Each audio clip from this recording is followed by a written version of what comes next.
we are doing the physical exercise is the only medicine. So our resistance power, the capacity of the resistance power is a certain extent we can protect the disease. So anyhow, or overcome the disease which we are occurred. It is this situation we are living, and the topic which you are selected is perfectly correct, because health is the question of the hour. If anybody asks me what is the question of the hour, poverty is not the question, money is not the question, only the health is the question. We have to answer, we have to face the question, what is the condition of our children, what is the condition of the youth, what is the condition of the people who are aged people. They are all facing health problem, especially the lifestyle disease. Who is deciding this lifestyle? We are the person. We are deciding our health problems. So we are the victims of this disease. So we have to find out whether how to overcome this situation. The only medicine, the only way to do physical exercise daily. So we know the concept has changed with the health, not health, it's a wellness aspect. Health has changed to wellness. What is wellness? It's a combination of physical, mental, social, emotional, and spiritual. This all get together, we are improving our wellness situation. So if any part of this section, physical, mental, social, emotion, if you break any chain, any of this chain, see, the problem will happen. The health problem will happen, or the wellness problem will happen. So we have to maintain all this aspect. See, our physical is good, but our emotions is not to the mark. So our thinking is, our spiritual things which we are doing, we are getting more relaxation from our spiritual aspects. For our social aspects, we are having, see, a lot of people are living around us. So we are not bothering him. We are not getting any relaxation. So this all included in our wellness solutions. So this is the main thing we have to face, or we have to address. We have to overcome this situation. Then only see, health is, see, the wealth is in another aspect. So if you have a lot of wealth, no health, it is nothing. It is useless. So every students in my university is the first university is introduced COFE, College Fitness Education Program. We are giving the physical fitness test to all the students, those who are studying under my university. Around 4 lakh students are beneficiary for this program. So we are giving grace mark according to their fitness. This is the first university in India introduced this program. So my request is to implement such type of programs in your universities, schools, and societies. Especially, I'm not prolonging much, but I am just giving a hint, a discussion point before you. That is nothing. How we are addressing the students' community in this curriculum. This is the main problem we are facing now. See, a student is coming to schools, he is learning A, B, C, D. The alphabets is learning. So any letter or any language or any subjects is learning, either in English, economics, physics, whatever it may be. But he is not learning how to walk. He is not learning how to sit. He is not learning how to run. He is not learning how to throw or how to catch. This is the fundamental movements we are having. So we have to develop this fundamental, that is physical literacy. We have to implement in all the schools. That is the main problem we are facing in the state of Kerala and in the country also. See, we are all concentrating around my son is brilliant. He is good in studies. He is getting under by 100 marks. Nothing. Nobody is bothered. He is getting under 100 marks. But what is his health condition? He is having the capacity to develop the health activities or to develop his intellectual level. That is the major problem we are going to face. So it's a dilemma stage. So my request and my suggestion point is to introduce physical literacy in the school curriculum. See, we are having dream. Our country's dream, and our state is dreaming. What's next 2024-28, we will get a medal in Olympics. But it's very difficult. Why? Because a student is coming to 7th standard, he is getting to the sports. That time his movement is not right, not correct. So from the beginning age, from the first standard, he has to develop his physical condition, movements. Then only it will be clearly its own way, or to the goal. We can go to the goal. That is the only thing I want to share with you. And I'm not prolonging because Paul, she is expert in the women's sports, especially women's sports. It's a discussion point of, especially in Kerala, the women are not much involved in the physical activity. Nowadays, they're coming out and they're doing some walking or something. In 5 years back, 10 years back, it's very less. But now it is changing. Not that much change, but it's changing. So why they are coming out? So their physical condition is very poor, having sugar, pressure, or some problems happening. So that's why they are coming out. But this should be a social issue. This should be a social, the functions. Every person, every panchayat, that means state, district panchayat, then panchayats, then each wards. So each wards we can construct, or we can start a walkers club. Irrespective of the caste, irrespective of the politics, we can gather together at 5:30 or sometimes. So we can have a walking. So I think this will develop the culture, sports culture, and the health culture. Everything will be developed. So with these words, I congratulate once again the Government Arts and College Kondotty, and I appreciate all the people who's attending this function. And on behalf of my university and personal behalf, I thank you very much and wish you all the best and all the success.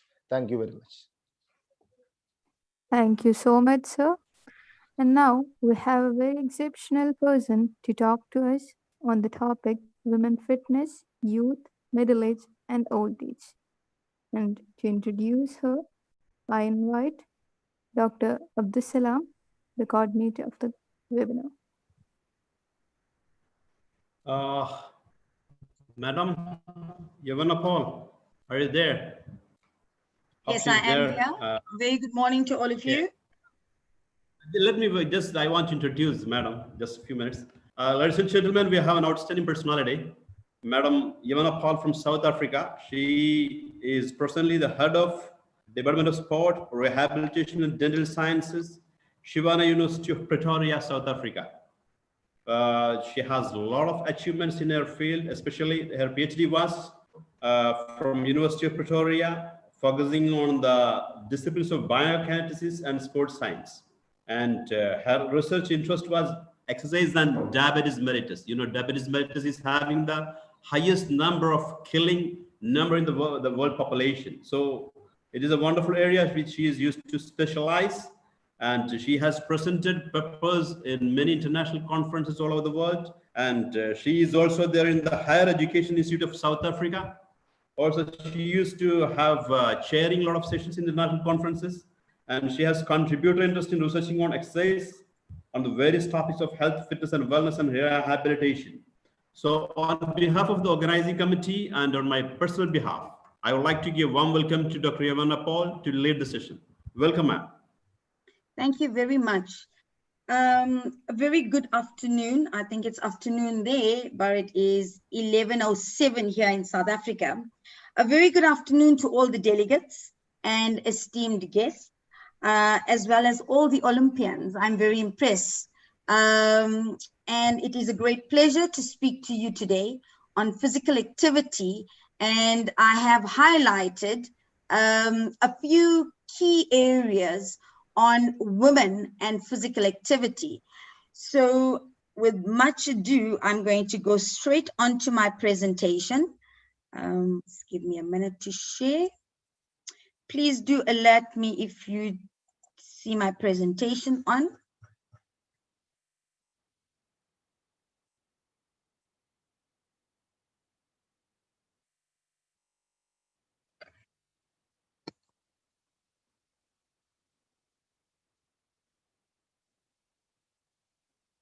Are you able to view my presentation? Yes, yes, it's quite okay. Okay. I think the introductory professor did mention that I was from the Department of Sport Rehabilitation and Dental Sciences. Now, in South Africa, we have a bit of a different structure when it comes to physical activity. In the Orthodox years, we used to have departments called the Department of Physical Activity, which was basically focusing primarily on school children. We have transformed and it has moved, and you have different terminologies and different, well, we would call them nomenclatures, but it is the same meaning, whereby you have human movement studies, which evolved from physical activity. You have the other terminology, sport sciences, and which I have a degree in. And then we come to biokinetics. So considering most of the delegates are in the field of sport sciences or physical activity, I would like to elaborate very, very briefly on what biokinetics is. And I did hear the principal focus on the introduction of exercise and health and wellness that needs to be taught more in your universities. So in South Africa, and I think this is only indigenous to South Africa, we have created a curriculum called biokinetics. Biokinetics is attached to a regulatory board. So it is part of the physiotherapy, podiatry, and biokinetics board. And we are attached to the regulatory board, as I mentioned. However, we deal with final stage rehabilitation. So we utilize physical activity as a form of modality to assist patients that's in hospital as well as outpatients with regards to returning back to their normal state of physical performance. And as I mentioned, the mode is physical activity or exercising. So that's the background. With regards to very famous Nelson Mandela, politician in South Africa, he mentioned that exercise is the key, not only to physical health, but to peace of mind. And I had heard Professor Hussain mention that in order to be a balanced person, one has to have a balance with your physical activity, your mental state, your societal being, as well as your spiritual being. So this encompasses a balanced individual. Going on to psychology, you have Hippocrates, and we cannot have physical activity that exists alone. So he mentioned, even when all is known, the care of a man is still yet not complete, because one, eating alone will not keep a man well. And we all know this. What you eat is what you are. He must also take exercise, for food and exercise, while possessing opposite qualities, yet work together to promote or produce health. And we all know if exercise was packaged into a pill, it would be the most widely prescribed and beneficial medicine in the nation, considering the increase in non-communicable diseases in most of the countries. Going on to what is physical activity. It's quite a broad field, and I had narrowed it down drastically. You would find that any activity, it walking, it gardening, playing your structured or unstructured sport, whether it is dancing, all of these and anything that gets you moving is regarded as physical activity. Now, when you exercise or when you walk, you expel metabolic, it's called metabolic equivalence. Now, we refer this to as METs.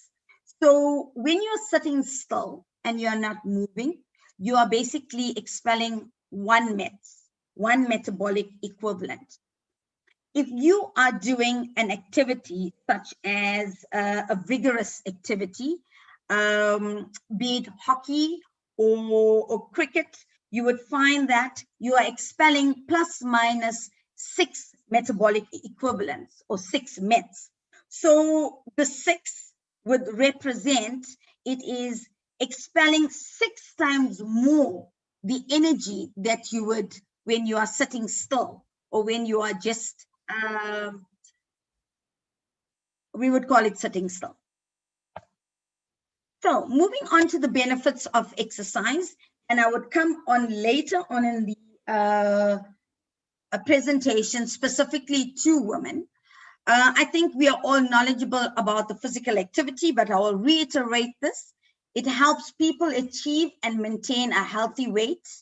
As you all know, women, most women are always grappling with the fact that we want to lose weight. It reduces the feeling of stress, anxiety, and depression. It builds and maintains healthy bones, muscles, and joints. And I would elaborate more on this later on with bone density. It boosts the energy levels and it improves the quality of sleep. So, physical activity reduces the risks of many conditions.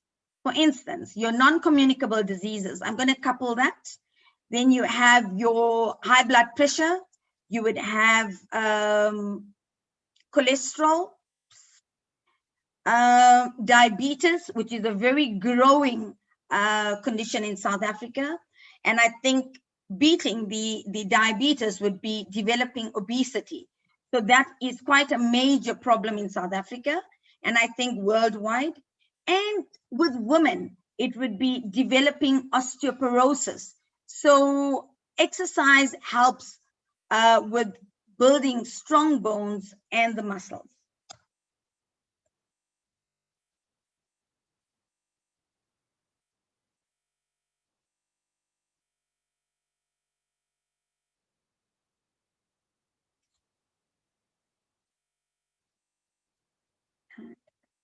Okay, with regards to international trends, and I think because all of us use the US standards, you would find that there are 64% individuals that are overweight in the US, 30% who are obese, and you would find obesity in children, diabetes in children, and the industry is spending close to about 33 billion a year on the dietary industry, and we call that marketing. So it is different forms of fat diets or different forms of products that are marketed to compel individuals to purchase so that they lose weight quickly. And we all know that that does not materialize. Balance is very important. And I think right at the beginning, the slide by the psychologist, whereby he mentioned balance. So you have to have a balance with the calories of food that you eat and the calories that you expel. So your food, calories in your food, if that's greater than the calories used, you would find that you have weight gain. And coupled with this, you have the different body types. That is your ectomorph, your mesomorph, and your endomorph. Secondly, you would have your calories in food, which is less than the calories used, which results in weight loss. And lastly, the amount of food that you eat and the calories found in your food. And if that is equivalent to the calories used, you would find that you would have a stable weight control. So how much of exercise do we need? Now, according to the American College of Sports Medicine and this is a discussion for a different day, whereby they mention exercise is medicine. They postulate that a minimum of 30 minutes a day is sufficient for an individual. And we normally state 3 days a week, but if one can exercise every single day, it would have more benefit to one's health and wellness. Moderate to intense physical activity, as I mentioned, 3 days or most of the days of the week. Now, most of us have barriers that we create for ourselves. So just looking at the graphics, I'm trying to fit 30 minutes of daily exercise into my busy schedule. Today, I took only 120 seconds to walk. So what it means is 120, 15 seconds to walk. What it means that we are creating barriers, excuses for non-activity in our daily regime. So why don't we want to exercise? And these are the common factors that we come up with. I don't have enough of time. So time management is a problem. I get bored. So if you're bored, find creative and innovative ways to keep you active. Alternatively, the gym is too intimidating. In South Africa at the moment, with the COVID, we have a restriction on how many participants can enter the gym. So we have a quota of only 50 people that can enter a gym at any given time. I need to take care of the family. I'm too tired, as well as I don't know what to do. I don't like it. Now, from a woman's perspective, and in South Africa, and I think this would be the status quo also in India, is that the focus in South Africa, a drive, the main focus is on women upliftment, gender abuse, and children abuse. So in South Africa, women and children are very protected. And there's different drives or initiatives that are set out to try and uplift any aspect of either a woman or a child's lifestyle, even if it is lifestyle modification. One needs to also take into consideration, and I'm not going to generalize, and I'm sure that there are a lot of males that do the very same tasks that women do, but women tend to multitask. So we are the caregivers, primary caregivers. We have to take care of the children, and you've got the additional work of being the wife, and then the career woman. So in this 24-hour day, we have to fit in some part for our physical activity. And 30 minutes a day is not a ridiculous demand. So making physical activity part of our lives, it's very key, very crucial for a lady and for a woman. And at least 30 minutes of the 1,440 minutes in every day is not a ridiculous request. So what is physical fitness? Physical fitness, as Professor Hussain has mentioned, and this encompasses this, is good health or physical condition, especially as the result of exercise, and please don't forget proper nutrition. You have for the ladies, I have focused on 4 components of fitness. That is your aerobic, your muscular, your flexibility, and body composition. So let's go on to our first fitness, which is aerobic fitness. This is defined as the ability to take in as much or use oxygen to produce energy. So aerobic activity is anything or any activity that increases your heart rate, such as, and I've mentioned just a few, jogging, walking, cross-country skiing, bicycling. And for women, who are postmenopausal or advanced age, I would also recommend water activities.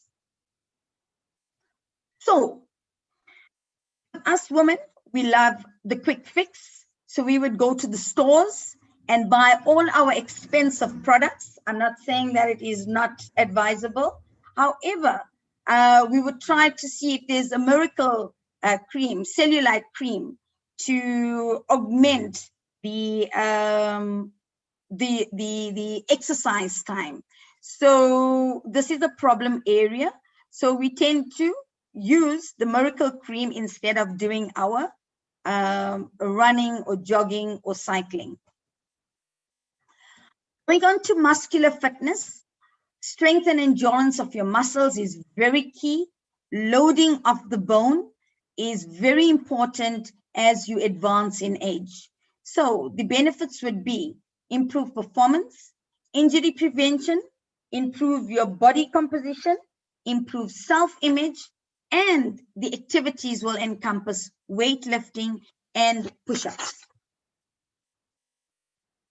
Flexibility, we all know that with advancing age, that relaxin, and if you are not enhancing or you do not enhance flexibility during advancing age, you will find that that decreases with advancing age. So it's the ability to bend your joints and to move your muscles through a full range of motion. And you would find that with advancing age and not with youth, that there is restricted range of motion if you do not include flexibility in your exercise regime. So the activities here, I've mentioned stretching, which is your sit and reach, just the normal sit and reach exercise. We normally use a sit and reach box, and that assists if you are in a laboratory setting. And if you are in a normal setting, a normal TheraBand or a towel will even do fine. So you have, coupled with that is your warm up and your cool down. Body composition. We all know we have different measurements to assess body composition, but the commonly known body composition would be using your measuring tape. So this is the amount of fat tissue relative to the tissue in your body. Your body composition is based not on how much you weigh, but rather on how much your weight in fat is on the different muscles. So we normally use a caliper as well to determine this. So exercise your body and mind, as we are stressing over and over again, that there are different forms of exercise that one can do. A healthy body results in a healthy mind.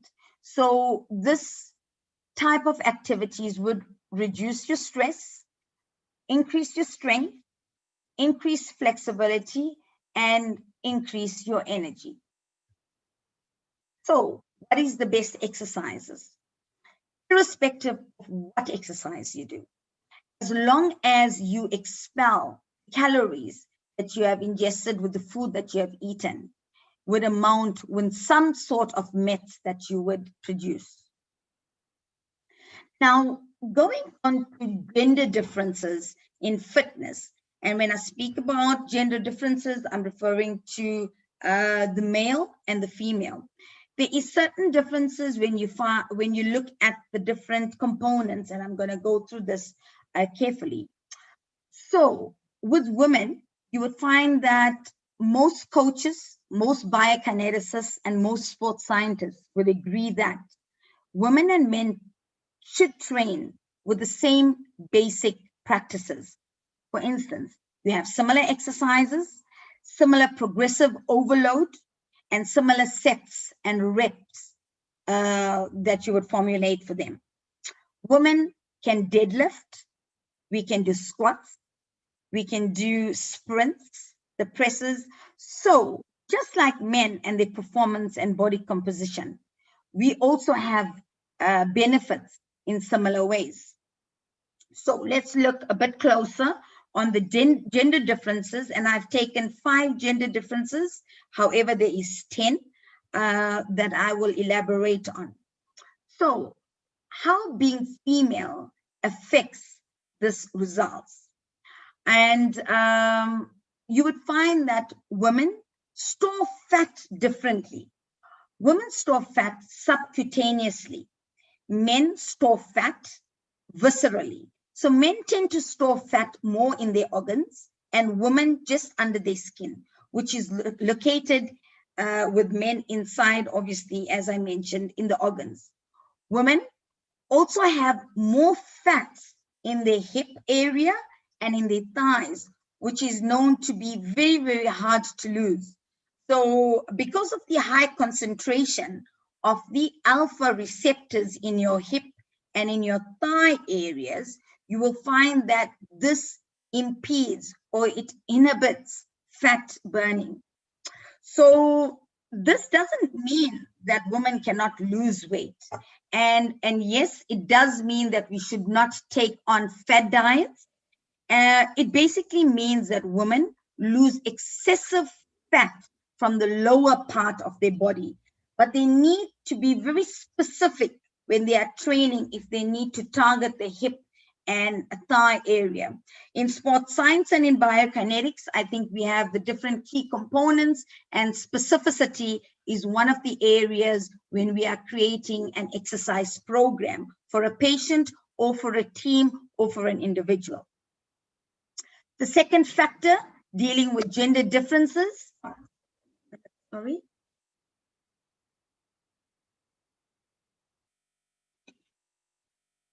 With regards to your rest. So women recover differently from lifting and may need distinct rest intervals. The reason being, it has been found by research that because women or fit women have a reduction in your ATP depletion, we have lower blood lactate, we have lower glucagon depletion, and we burn fat at a higher rate. They don't need such a long recovery time as men do. So we need shorter rest periods between the sets that we are conducting.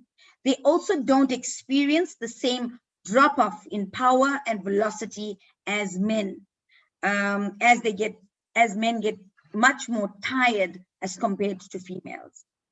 The third factor, dealing with gender differences, is men and women have equal strength potential. However, you would find that men tend to be stronger. We know that men have much more testosterone than women, but this is because they usually also have more muscle mass. And if you compare, in most instances, the stature of a male compared to a female, you would find that the male stature is a bit more bigger than or larger bodies than females. And if you have to take kg for kg or pound for pound, women and men have the equal strength per cross-sectional area of muscle.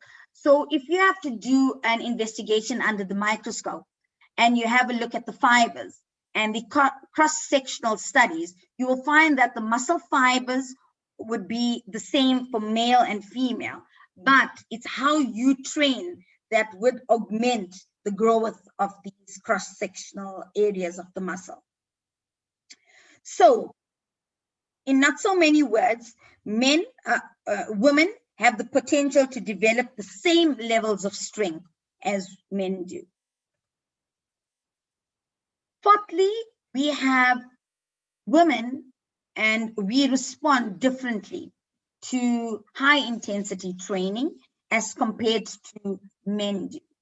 The reason for this is women have a lower output, but a tendency to push themselves harder overall. We find that men have to restrict their body fat and aerobic activities, whilst you will have, and research and studies have proven that women rely on our aerobic pathway for energy production, and men rely on their anaerobic pathways for energy production. Women have also demonstrated a higher rating of perceived exertion. So if you have to measure a woman on the RPE scale, we have a much higher rating of perceived exertion values, but we produce lower peak output, which is the result of our smaller, leaner bodies. So lastly, we would find that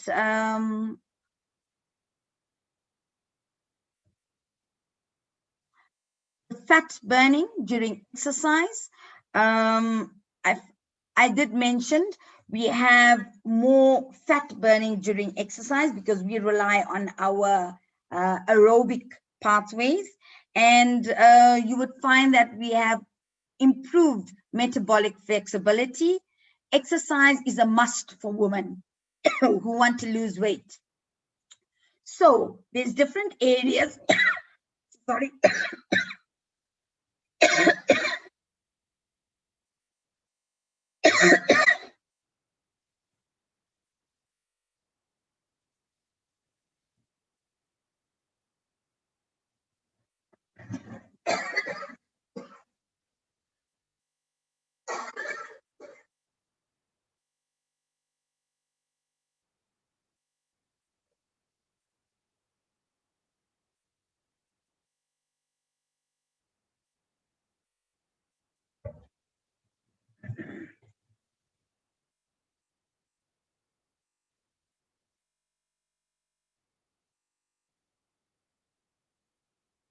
Sorry about that. So, exercise is a must for women, which I mentioned, who want to lose weight. So, in our society today, we have a serious problem. And the problem does have a solution. Excuse me.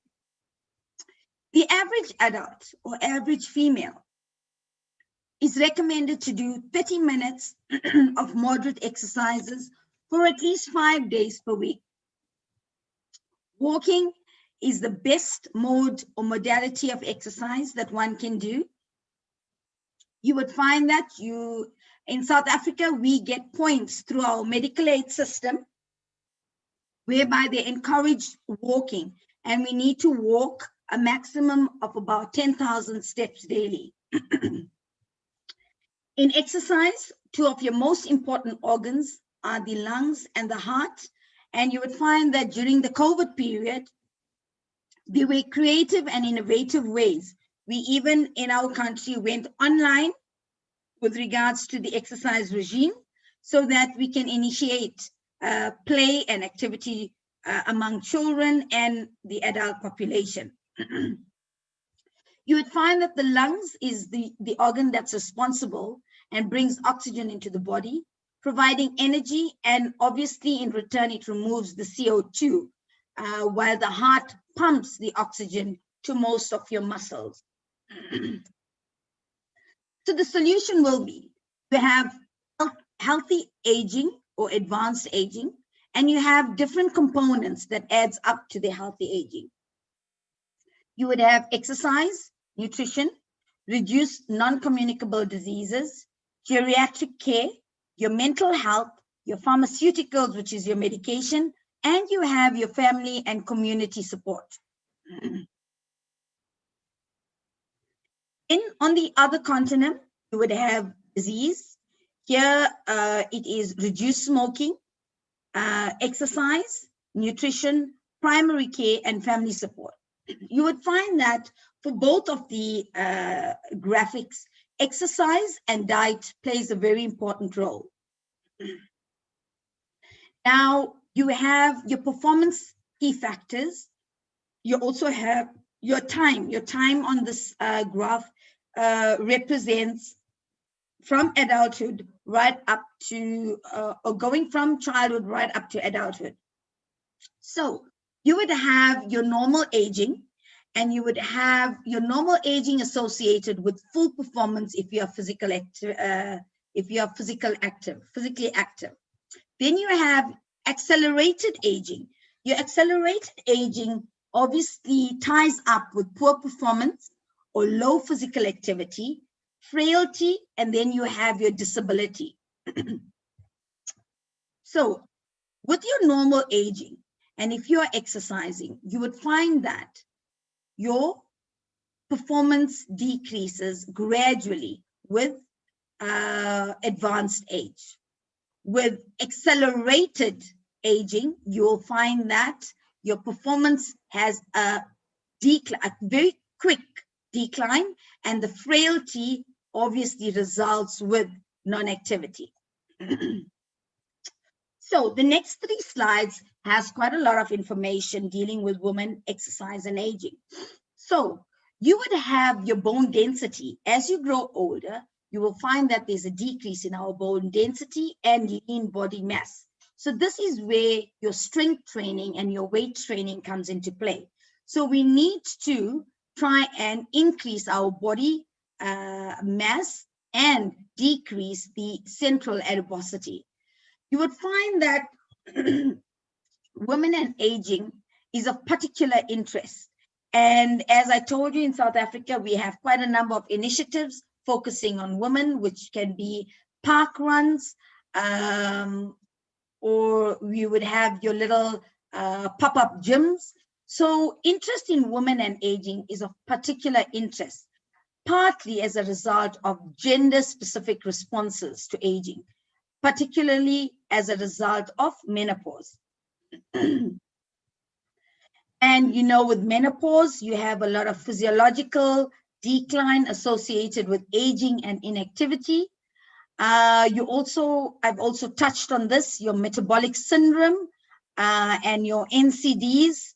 So women postmenopausal tend to present and who are inactive tend to present with these conditions very frequently.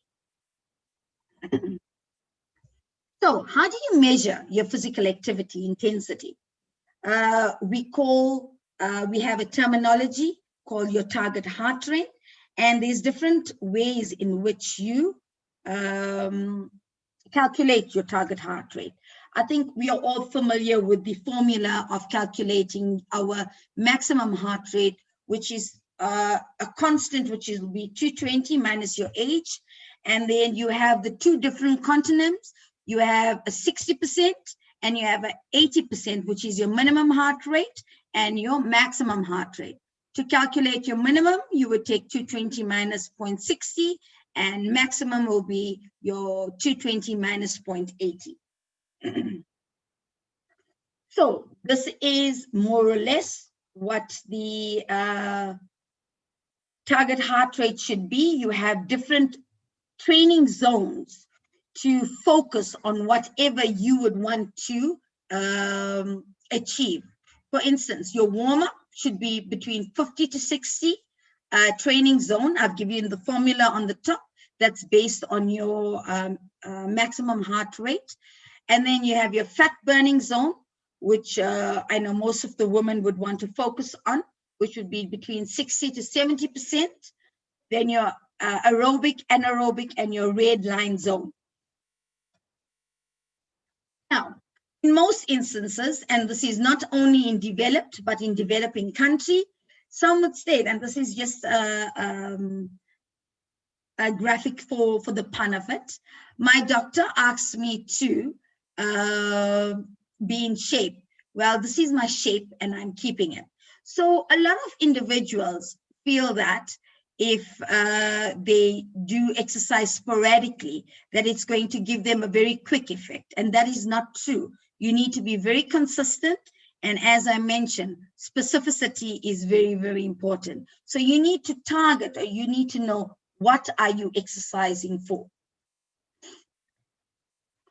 So with women, there's stages of change, maintaining a good life, taking action. You do relapse at times, preparing for action, and at the bottom of the scale will be one is not ready. So there's different stages, and it is also a paradigm shift, a mind shift, whereby you need to psych yourself up to start exercising. So psyche plays a very important role when it comes to exercising.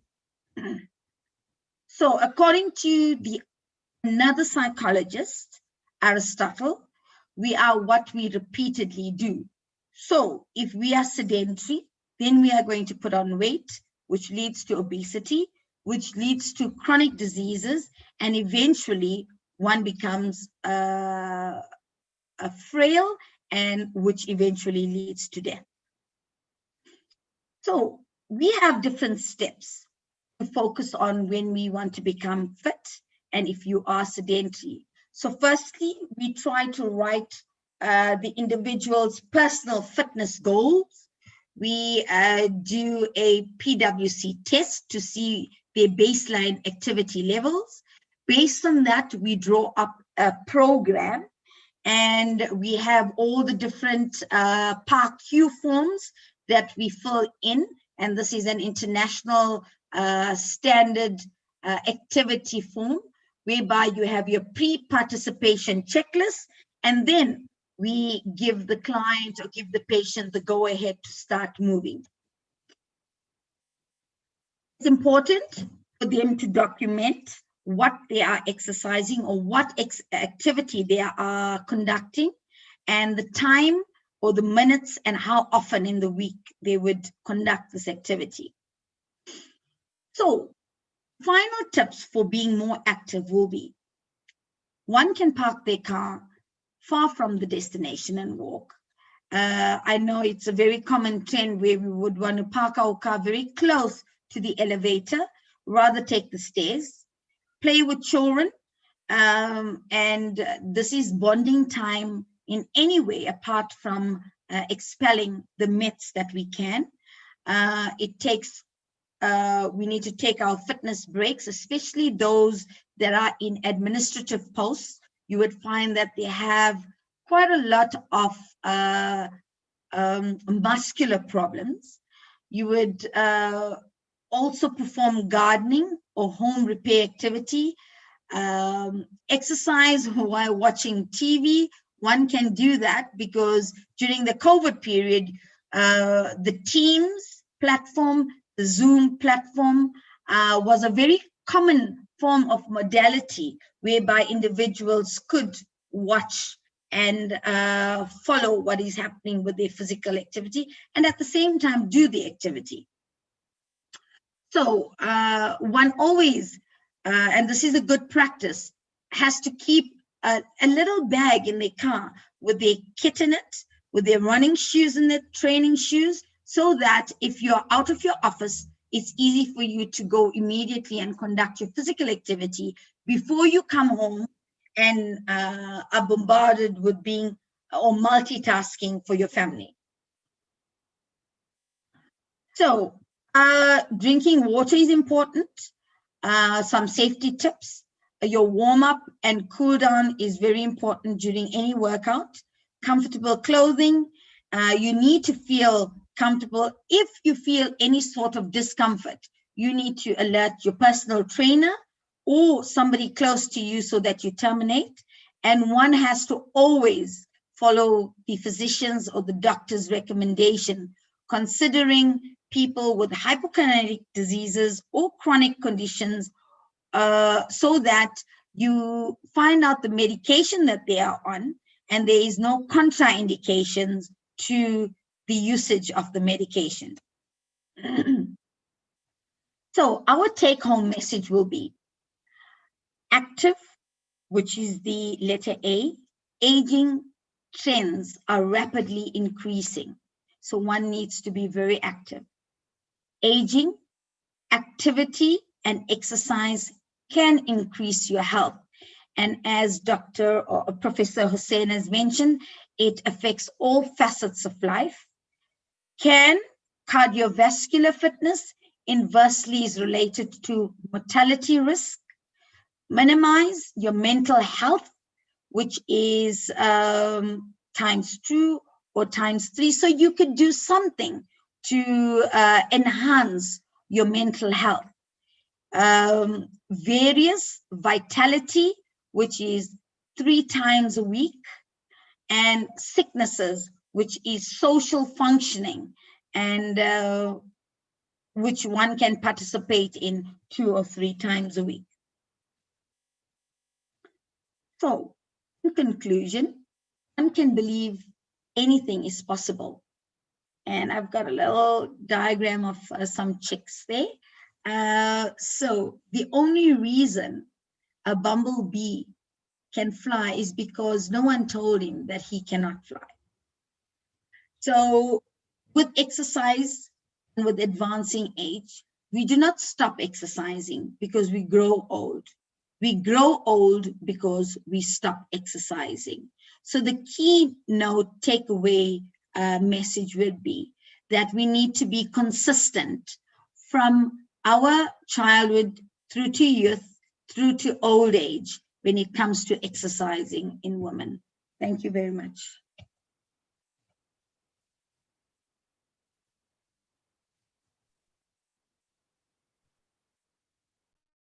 Thank you so much, ma'am, for such an excellent, enlightening presentation and for the time and efforts that you have taken.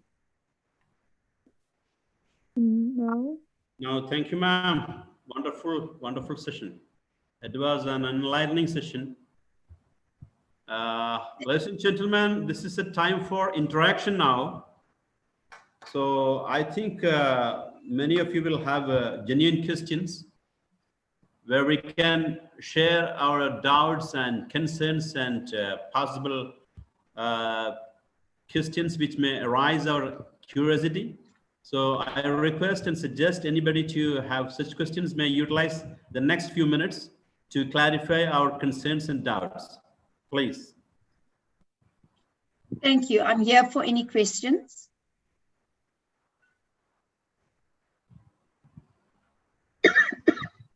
Anybody?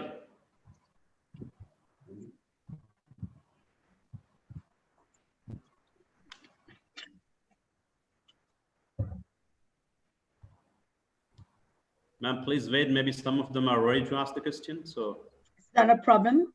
I would wait. yeah. So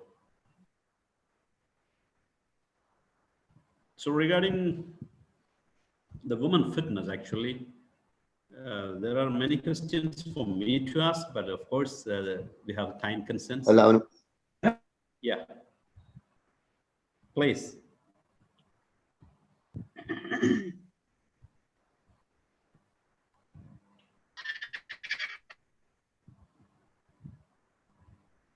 Yes, anybody, any questions? Please address yourself first, then you can speak. Salam, sir. There are few questions in the chat box. Okay. That's good. Yes, Salam, sir. Is the time to speak now? Yeah, you can ask question. Yeah. Ma'am, as you said, minimum time for a day activities is 30 minutes, right? So what will be the maximum time per day to work, especially for women? Well, it would obviously, as I mentioned, when you construct a exercise program, it is individually constructed or written down. So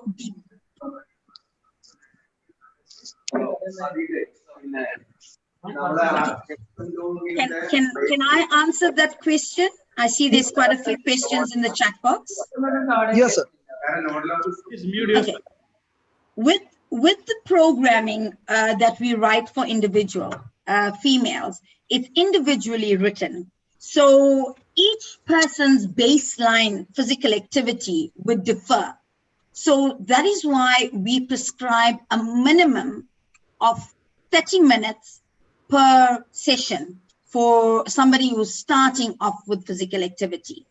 And then you would have the different areas, whether it is high intensity, low intensity, or moderate intensity. So it all is basically dependent on where the physical fitness of the female is.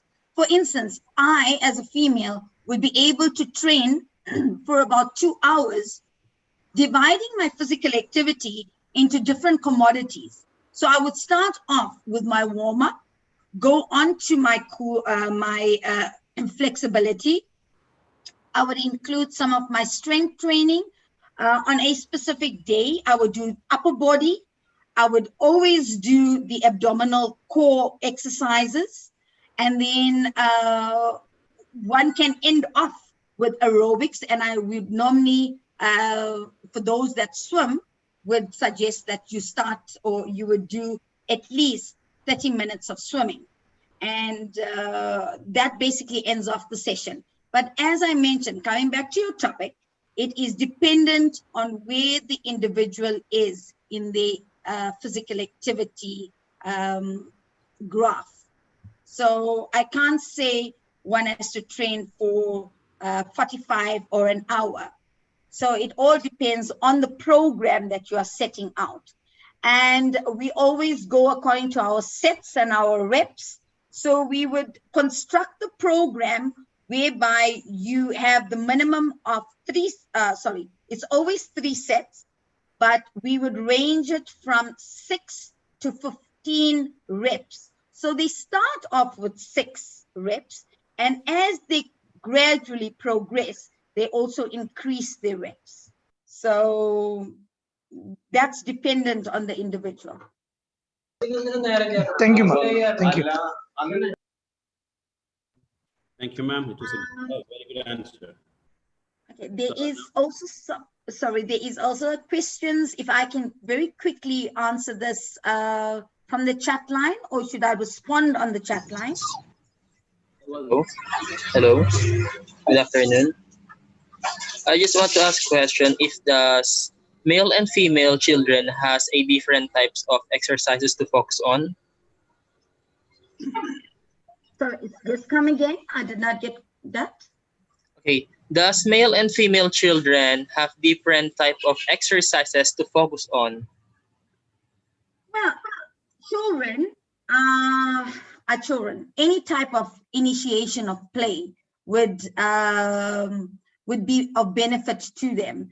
In schools, and maybe we should start with primary school or preschool, you would find that the exercise regime is more or less the same.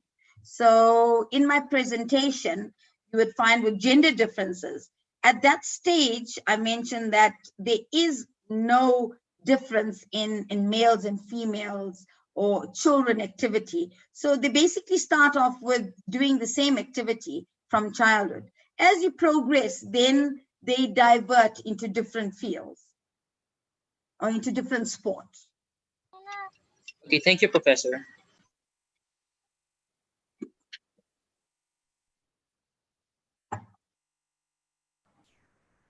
There was a question on diabetes. That is a discussion for a different day. The section on exercise and diabetes and non-communicable diseases is quite a rife topic currently. So that would encompass as well the current uncharted territory that we are in, which is COVID, which plays a major role with exercising. So that's an entire different presentation.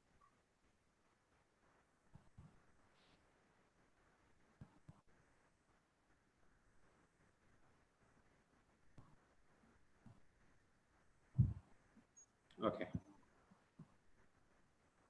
Now. Hello. Yeah. Hello, ma'am. Yes, I am here. Yeah. How much time we can advise for a diabetic patient for the exercise? Okay, just from a personal point of view, and I see Dr. Azim is smiling. I am a type 1 diabetic for 35 years. And I think, so you can calculate how old I am. So I am a type 1 diabetic for 35 years. The reason as to why I have, or individuals are not confronted with comorbidities is that if they are active, the exercise is like, and we call it, it has an insulin-like effect. So it aids with the control of your diabetes management. So even though one would be on oral medication or on, and there's quite a lot of contraindications to this. So I don't know which areas I should touch. So it would differ. one needs to be very cautious if they are on insulin and they are exercising. So they need to be very knowledgeable to decrease the insulin before exercising. And as I mentioned, it's a trial and error, is that if you take the normal amount of insulin, you exercise, you would find that the exercise effect lasts for up to 3 to 6 hours post termination of exercise. So you still have that reduction in your glucose after you terminate your exercise. So with a diabetic, as I mentioned, a diabetic lives a normal life, a full life. So you can train as a normal, healthy individual, as long as you have control on your carbohydrate counting. So it's very important for a diabetic to carbohydrate count, to watch the amount of insulin they are taking. And also, you need to be very, very careful that you do not get hypoglycemia during your exercise regime. And you know, with hypoglycemia, it's quite a life-threatening situation. So some people will not even be able to detect this. So they go into a diabetic shock during the exercise regime. But coming back to your question, you can exercise as a normal, healthy individual. You just need to take all of these 3 factors into consideration, not neglecting the medication that you are on. Thank you. Thanks. Ma'am, good afternoon. My name is David. I am from UAE. My question is, can women undergo weight training after 50 years, 50 plus? What level? If so, what level they can go? I don't think there's a recommended cutoff date for women who are exercising. Let me put it that way. If you are a regular person who exercise, you have your regime, it's more or less secondhand. So there is no cutoff date for you to stop exercising. And yes, weight training is very important with advancing age. I did mention your bone density increases and, your bone density decreases. So you need the bone loading to assist in combating osteoporosis. Okay. I hope that answers the question. Yeah, very good answer. Ma'am, thank you very much. Our time is limited. Already we are running behind time slots. So thank you very much. Thank you very, very much. If you have additional questions, we will be giving it to ma'am on a different time and you will be answered. Of course, we guarantee that one. So now again, Thank you. Thank you very much. Thank you. Thank you so much, ma'am, for such an informative session. Yeah. And now, finally, we are at the last but not least session of the day. And I pass on the mic to Dr. Abdussalam to invite that honorable soul. Okay, thank you, Shahada. Again, we have a very important session after the very vital session. We were talking about women fitness, youth, middle age, and old age, which was, of course, a very important topic, and on which Dr. YVONNE had done a wonderful session and speech. It was very informative. Now, we have Dr. Kawkab Azim. Hello, Dr. Kawkab Azim, sir, you are there. I know. Dr. Kawkab Azim is an assistant professor at the King Fahd University of Petroleum and Minerals, Saudi Arabia, which is having a very good world ranking and one of the best in the GCC Middle East as well as in the world, with an American system. And he's serving us as one of the best faculty, and he has received the best faculty award in the year 2015. And apart from his this academic scholarship, he is keeping his fitness for competition also. That is the most important thing I want to appreciate him. He has got international medal in the 2015 Bahrain International Powerlifting Competition. And of course, he has crossed 45 countries as keynote speaker and chairing sessions in more than 45 countries in international conferences. That is not a simple thing. I would like to give a big clap to my dear friend, Dr. Kaka Bazim. And of course, he is the president of, I cannot read it in a single row. He is the president of the World Strength Lifting Federation, president of Asian Strength Lifting Federation, and president of the International Federation for Fitness, Health, Physical Education, and Games. Also, he owns a journal as the chief editor of an international journal, which is having very high scopus and other citations and indices, especially in the Web of Science.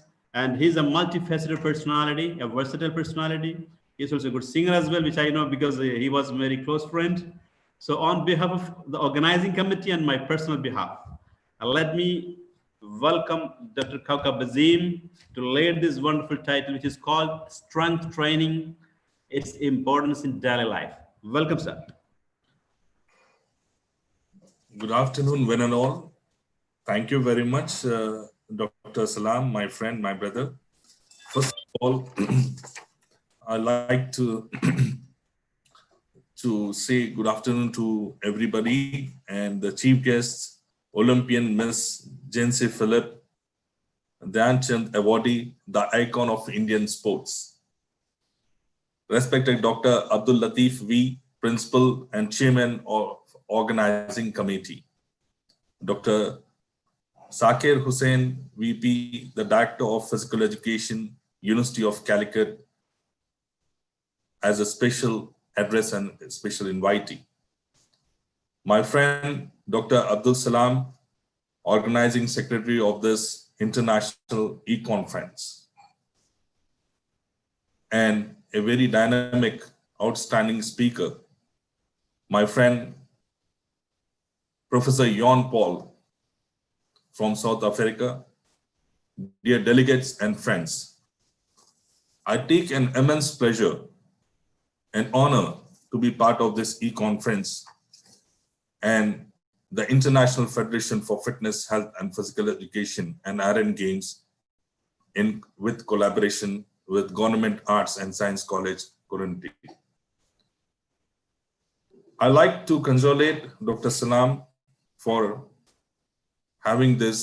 conducting this very good e-conference on health, fitness, wellness, and longevity. His ideas about women was fascinating. And also, he had spoken to me from his heart. He want to deliver, he want to facilitate this information to one and all. I really congratulate you, Dr. Salam. And please, I want to share my screen now. Kindly give permission to.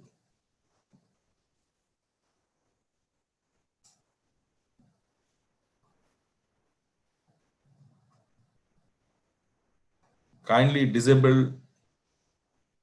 It's enabled, please. Thank you very much.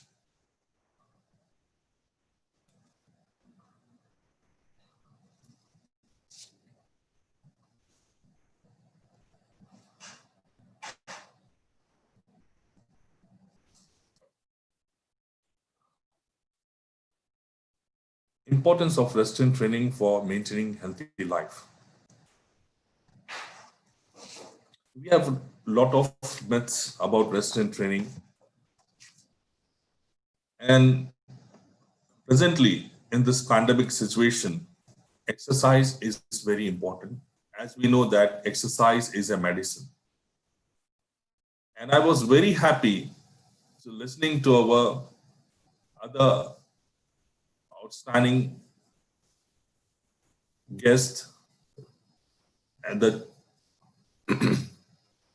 organizing chair of this organizing committee, Dr. Abdul Latif, had also mentioned the importance of health and fitness. If you're not healthy, you're not able to do anything. According to a great philosopher, Aristotle, he had also mentioned that a sound mind exists in a healthy body. Dr. Zakir Hussain also explained about wellness and its solutions its importance in this pandemic situation. He had also rightly mentioned about the physical literacy. Physical literacy is very important for the development of the children, to find out the problem and also to find out its solutions to these problems, which is very, very important. Professor Yon Paul, the earlier speaker, I'd like to congratulate her for the wonderful presentation, and it was very informative. The summary line is here. Resistance training, types of resistance training we have, benefits of resistance training, principles of resistance training, resistance training program for basic, advanced, research reviews, my contribution, conclusions, and takeaway home. Resistance training is any exercise that causes the muscles to contract against an external resistance with the expectation of increases in strength, power, hypertrophy, and endurance. The types of resistance trainings include using free weights, weight machines, resistance bands, and with your own body weight. Own body weight was earlier said that old school technique. The different types of resistance training, like we have free weights, classic strength training tools such as dumbbells and barbells, weight machines, devices that have adjustable seats. Maybe he's short or tall, he can adjust and he can do this exercise. Because when you're doing exercise, it should affect on your muscle, not on your joint. And if the machines are not in a proper angle, it will affect on your joint, and the muscles will also not develop in a right shape. Medicine ball, weighted balls, resistance bands like gained rubber bands, these provide resistance when stretched. They are portable and can be adopted to most workouts. The bands provide continuous resistance throughout a movement. When you're traveling and you don't have this facility of gymnasiums, so when frequent travelers, they use this bands for exercises to not miss their workouts. Make your body own machine. You can do free squats, push-ups, chin-ups using your own body weight. It's very convenient, especially when traveling or at work. These exercises in this pandemic situation is very important, and also it's low cost. You can do it at home and very effective. And here you can see very clearly about the different methods of exercises you can do it at home. The first picture on the left side, you can see they're doing the front lunges exercises without any weight, or you are taking with the support of any machine. You can do these exercises with your own body weight. The second one is doing the flies, incline flies, using the dumbbells with the inclined bench. And it should be in a 30-degree angle. If the angle is not correct, it will, as I had mentioned to you, it will affect on your joint and the muscles will develop in a wrong shape. On the top, the last one is doing with the bands, and throughout the movement, the effect will be there, and you can improve the total fitness for your body. Then you can see in the second lane, the first one, doing front pull downs for latissimus dorsi, and free weights. If you have a one pair of dumbbells or few plates and rods, you can do these exercises at home. You can do front press, back press, rowings, shrugs. You can do dumbbell curls. You can do barbell curls. You can do tricep extensions. You can do front lunges. If you have one pair of dumbbell, one pair of barbell, you can do many exercises. And also you should have a fitness ball. Everybody should have in their house, and it's very less expensive. It's not expensive, very less expensive. So you can bring this dumbbells and barbells and medicine balls or fitness balls, and you can do these exercises at home. And this exercise is a very easy exercise. You can start with, like, for example, 10 seconds, start with low intensity always. Always, whenever you are starting any exercise, start with low intensity, then go to the moderate and go to the high intensity level. If you are starting with high intensity, things that I will do 30 repetitions, what will happen? The second day, you will have a side effect, and that side effect will have maybe muscle strain, cramps or something. So start with low intensity exercise, and you can adopt and go to the next level. And you can see the exercises with the doing now. It's kettlebell is very popular nowadays, because we do regular push-ups. So if you have a kettlebell, it motivates you that you're doing something. Motivational exercises, you will have different exercises, and this will help you to develop more, and you will have different type of exercises at home. Because in this pandemic situation, which is very, very important, you should have this kettlebell and dumbbells at home. And you can see the bench press, the second one, it should be smooth exercise, no bouncing, and count 1, 2, 3, touch to your lower pectoral line or at the middle chest.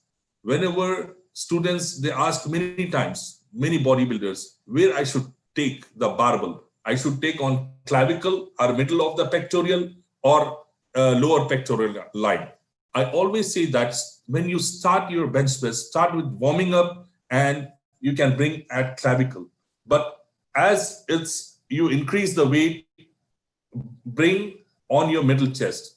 If it is heavy weight, you have to bring on your lower pectoral line, because safety is also important. For example, if the weight fell down on your neck, what will happen? No chance. Allah Hafiz. God bless everybody. If something happened to your heart, we can cut and we can insert foreign body. If once anything happened here, the neck, no chance. So be careful. Safety is also important. And then for the bad chest, if you have a bad chest and you don't have a shape in your pectoral muscles, you can do the flies. Flies is a very good exercise to give shape in your pectoral muscles. And especially on the outer, many people, they have the outer pectoral muscles, they have a very bad shape. So if you do flies and if you do pullovers, you will get a very good shape in your pectoral muscles. And you look fit, and it speaks about your personality. Otherwise, people think we are lazy. Now you can see the back exercises, the movements they are doing. This is bent knee squat, deadlifts.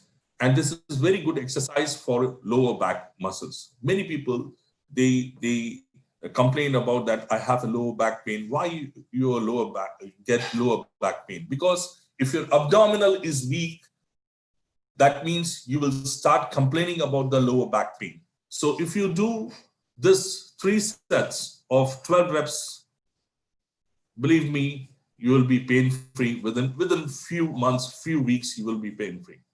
And Arnold used to do this pull-ups, especially in the summer, in the outdoor, and he used to lose a lot of fat.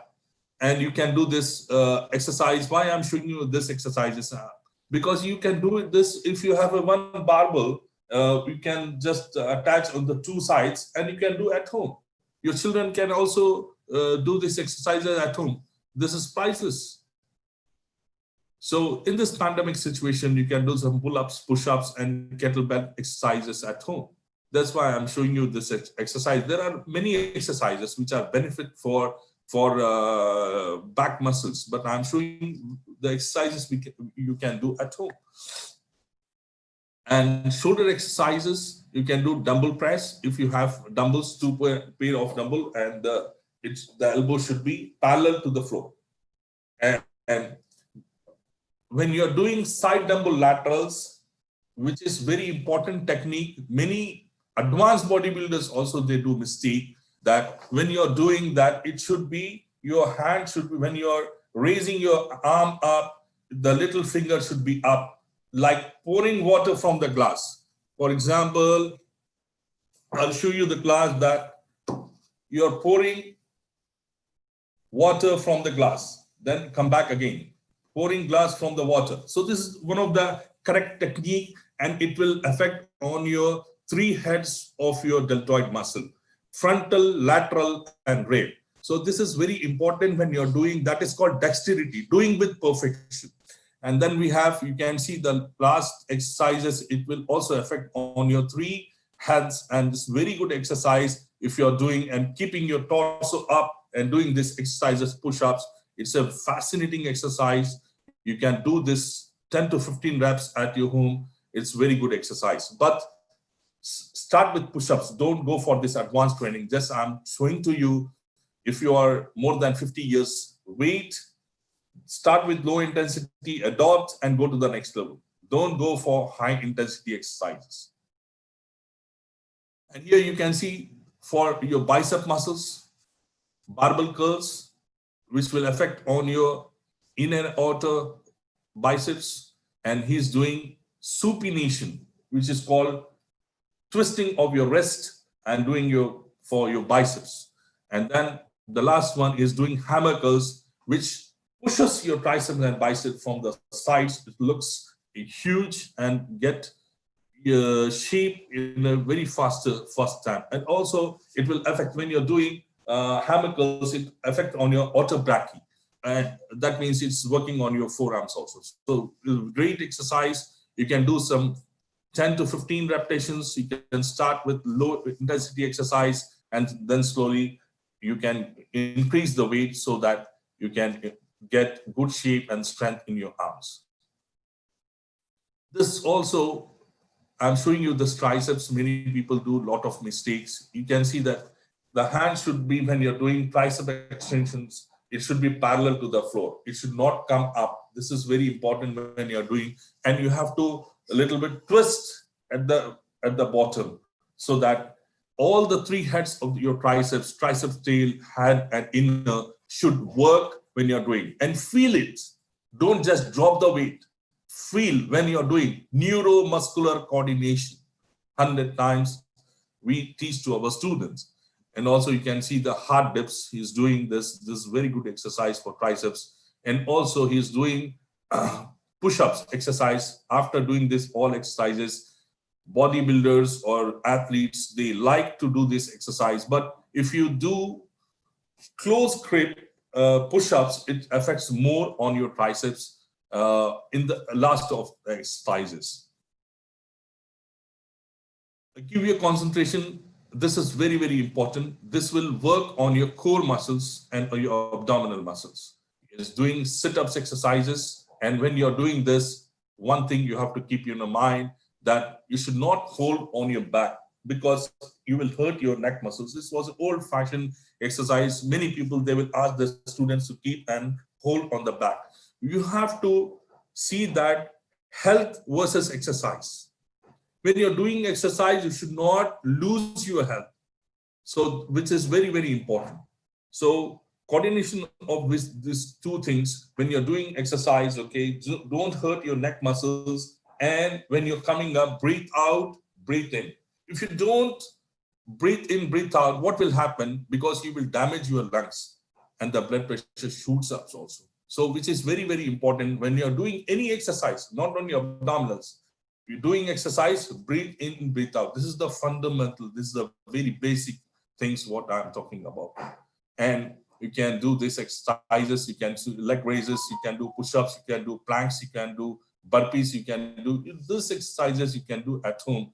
And abdominals, whatever we eat, it will deposit in your abdomen. And abdomen is like your State Bank of India, SBI.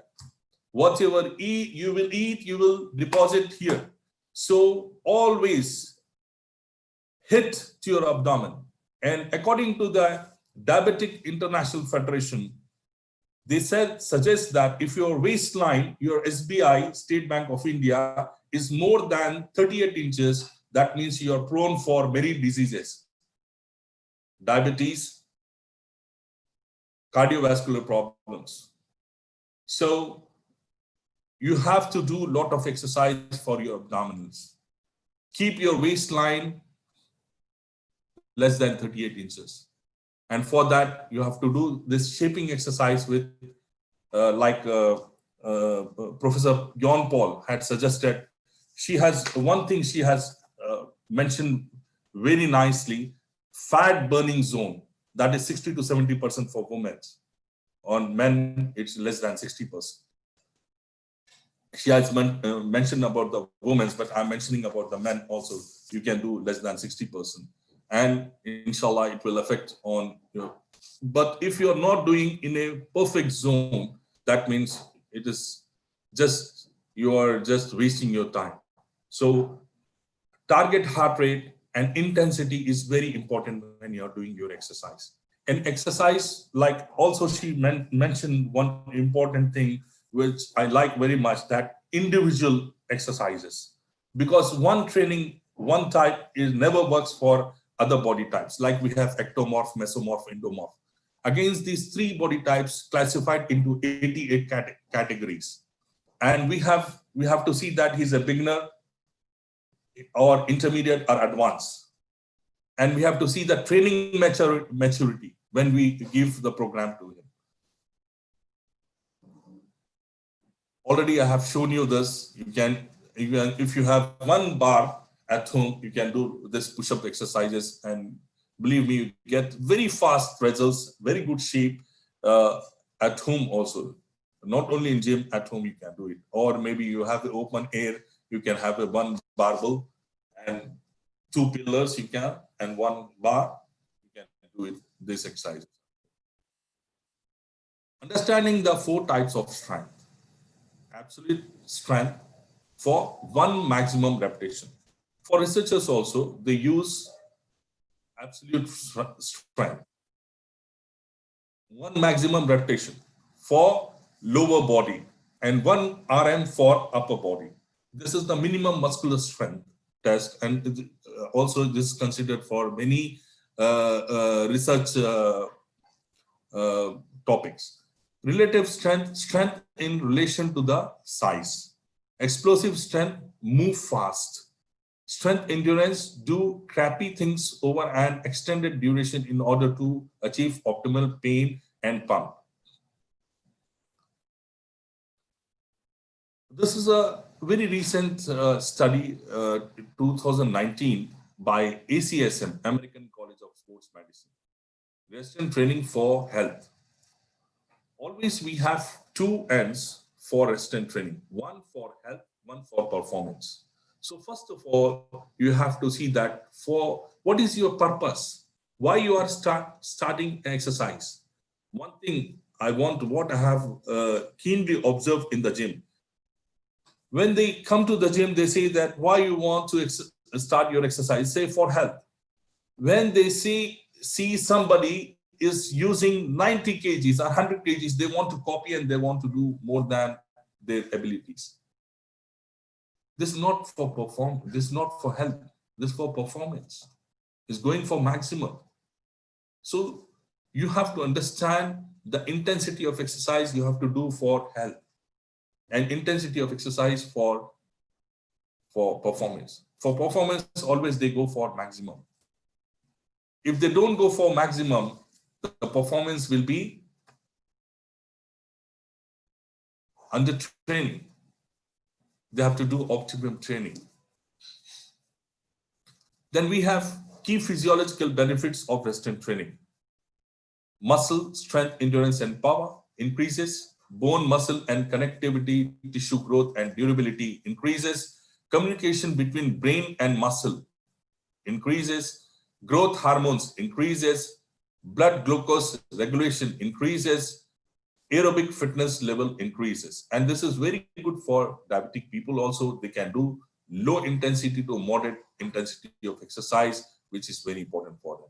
You can see resistance exercise can help manage and treat many conditions: arthritis, cancers, cardiovascular disease, dementia, depression, diabetes, fall risk, frailty, hypertension, insomnia, low back pain, mental health, movement disorders, obesity, osteoarthritis, osteoporosis, pulmonary disorders, peripheral vascular disease, and stroke, certain type of strokes. So they suggested free weights, machines, or perform 8 to 10 multi-joint exercise. What is multi-joint movement? That is called basic exercise. Basic exercise for multi-joint movement. For example, squats. If you're doing squats, that means you're involving your hip joint, knee joint, and ankle joint. I'm just giving you difference between a total joint movement and single joint movement. And if you're doing leg extension, that means you are doing single joint movement exercise. So they prefer you should do total joint movement, not single joint movement, which will have more effect on your body. These are the principles, what we are talking about: principles of overload, principles of specificity, principle of intensity, principle of duration, principle of frequency, principles of variety, and principles of recovery. So based on these principles, we give our exercise program. And this gentleman, everybody knows him. He was many times Mr. Olympia, Mr. World, Mr. Universe, Arnold. And he was the governor of California. Overload principle: insufficient of training leads to plateau. If you're not doing sufficient load, that means your performance will be same. Plateau means your performance will be same. And excessive leads to overtraining. And what are the symptoms of overtraining? Sometimes our athletes will say, today I'm not interested. Burning eyes, tasteless, you cannot sleep properly. So these are the overtraining symptoms. A coach has to understand we are not a policeman. We have to understand also recovery is very important. People talks about the training, but for myself, I talk about the recovery also. How much dosage we have to give so that he sustain. And after this sustained recovery, how much time it takes, which is very, very important. Then we have to see for the next training session.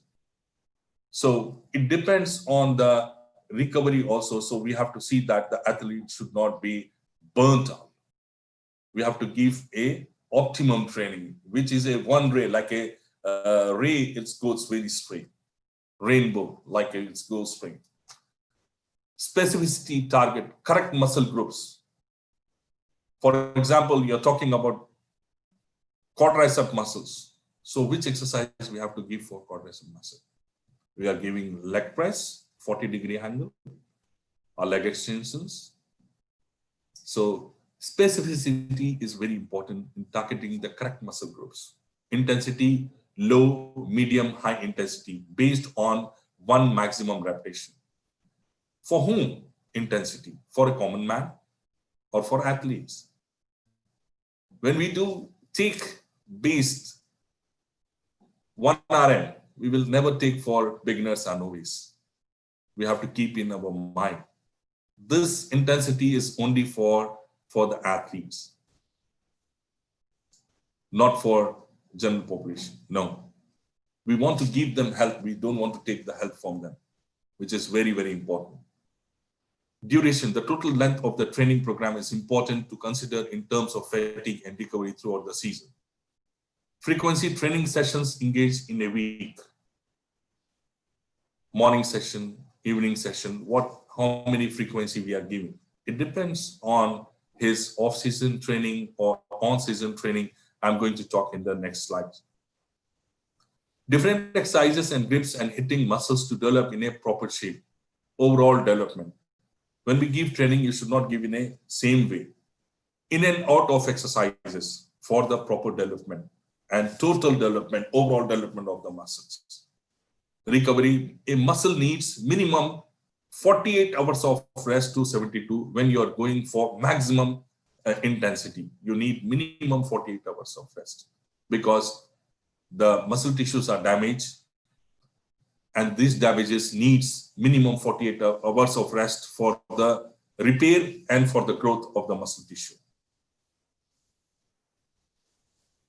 And here you can see very clearly about the training intensities, what I was talking about precisely.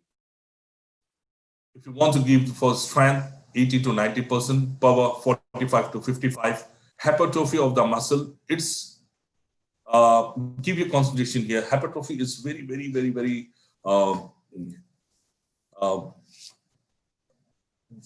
any typical type and very challenging. So it depends on individual to individual. Sometimes we give 80%, it will never works. So we have to give 90%, 100%. And also hypertrophy of the muscle, the most, what my experience as a bodybuilder, and I was the coach for many athletes, many bodybuilders, 6 to 8 repetition is very precise for bodybuilders for hypertrophy of the muscle. What I have seen with my experience, 6 to 8 is very precise for hypertrophy of the muscle. And then we have endurance, and that is endurance for 40 to 60% and 15 to 60. If you're taking the weights, if you're doing with the weights, it's 15, it's okay. But if you're doing, for example, free with your body weight, you can go until 60. But it's like sit-ups, we do sit-ups, 30 repetitions in 30 seconds. So endurance, you can give these exercises. And these are the modalities of resistance training. Like we have isometric, isotonic, and isokinetic. So why we give these modalities? For example, isometric exercise. Isometric exercise, we don't have movement. The force is applied, but no movement in the. So these exercises, isometric exercises, given for shooters, archers. This exercise is very good for them. And isotonic exercise, shortening and lengthening of the muscle. You can see he is doing barbell dumbbell curls. And this exercise is very good exercise for boxers, bodybuilders, and basketball players and volleyball players. These exercises are very good for isotonic for these places. Isokinetic exercise. The exercise is done only on the machines, not on the free weights. Give your concentration, isokinetic. And the exercise is given according to the weakness of the muscle. So these are the three different modalities of exercises I'm talking about.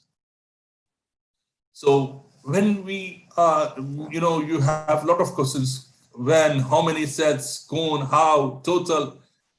Resistance training program for beginners level, intermediate level, advanced level, pre-competition level, they have very different exercise. For example, pre-competition, they start for 3 months, but they have a very typical and different exercise for bodybuilders before 1 week or 2 weeks. They reduce their carbohydrate, they take more protein, doing more aerobic activity. And then we have for, as I had mentioned to you, exercise for health and performance. Then we have different type of resistance training, like weight training. Weight training is a base. It's a base. From weight training, you can go to the different exercises, weightlifting, Olympic weightlifting, powerlifting, strength lifting, bodybuilding, men physique nowadays, and different sports for athletes. So weight training is a base, solid base. From weight training, you can go for different sports. Then we have, according to the American College of Sports Medicine, claims that program manipulation of resistance training protocols such as training modality, repetition, duration, range of repetition, number of sets, that is called volume. Volume is about your sets and reps, which is very, very important in the exercise program. Will differentially affect specific physiological adaptations such as muscular strength, hypertrophy, power, and endurance, according to Carpinelli and et al. In the year 2004. You can see the exercise was prepared by me. This is not by the internet, because I used to give more than 10,000 students, because we were also running the gymnasiums in, basically I'm from India, so we have a lot of gyms in Hyderabad. So mostly they used to, my students, now they have more than 40 to 50 gyms in Hyderabad, my students. So they use my programs and they have fascinating results. We produce more than 1,000 bodybuilders in Hyderabad.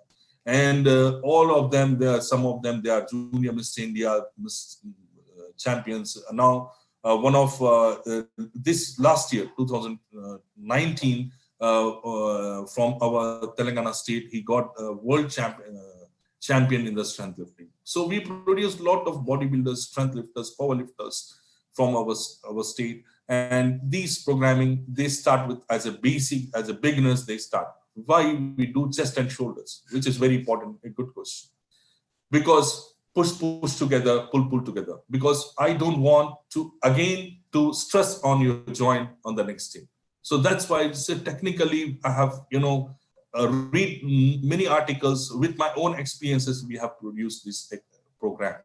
You can do this 3 varieties of exercises, 4 sets and 6 to 8. The fascinating results you will get. You will see within a weeks. And Tuesday, they will have lats and arms.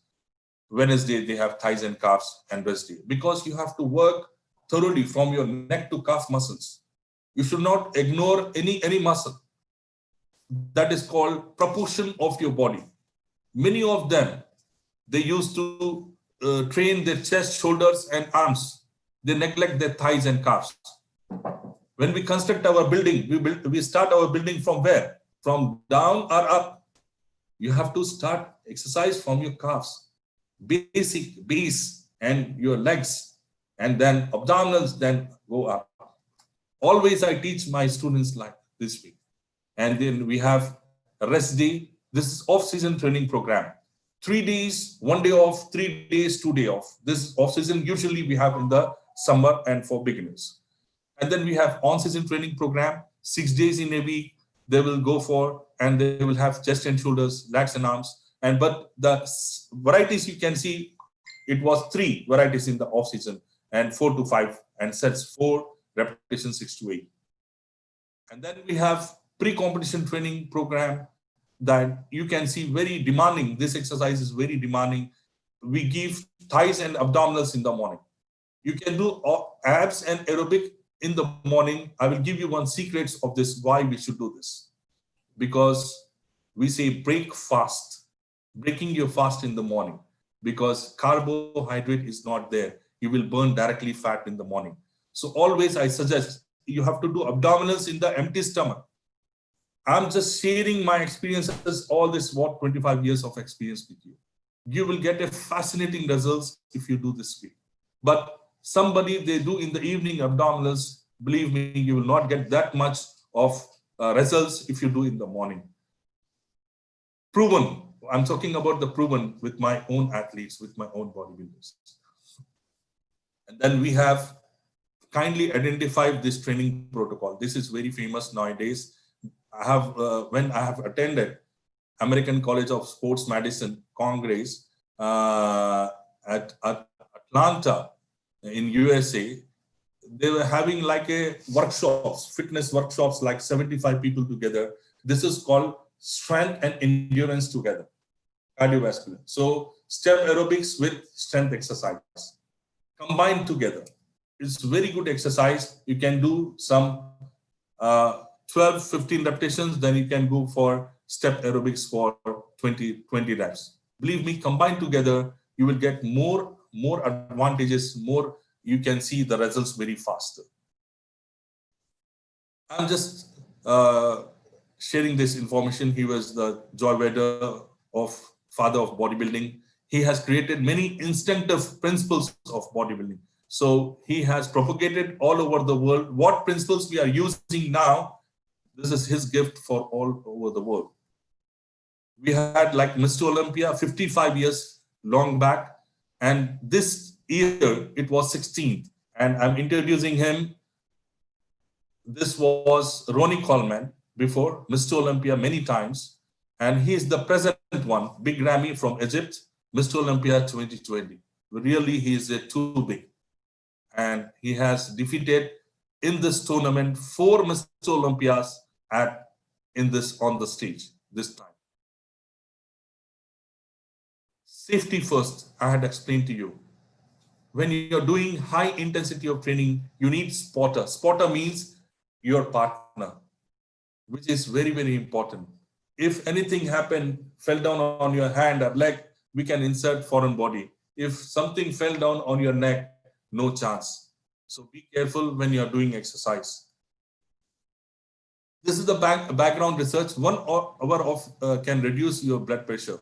There was a lot of myths. Exercise increases your blood pressure. No. What research says, according to the Kondotty and et al. In the year 2016, Scala, Somani in 2016, you can reduce your blood pressure if you do low intensity of exercise, not high intensity of exercise.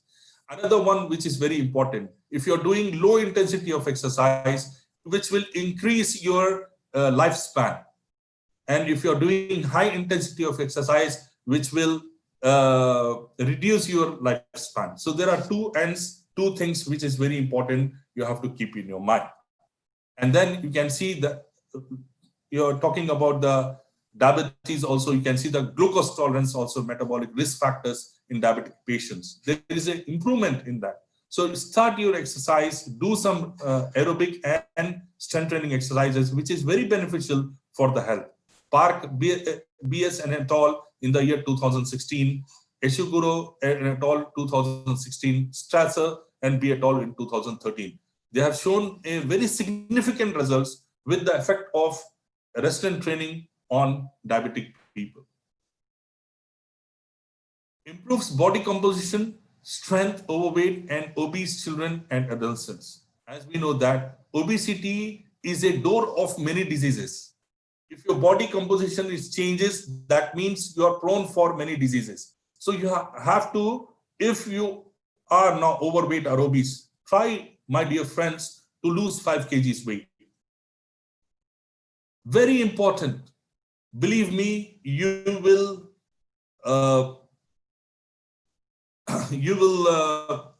gain good health if you lose 5 kgs body weight. And according to Betty et al. 2016, Kranz 2013, Dell in 2016, Gambasi et al. 2016. They have shown fascinating results, and effect of resistance training has shown a improvement in the body composition in the overweight males. So anybody overweight or obese, you can start your resistance training, and hopefully, inshallah, you will get a very, very good results. This is my contribution. I have presented this paper in England at Northumbria University, and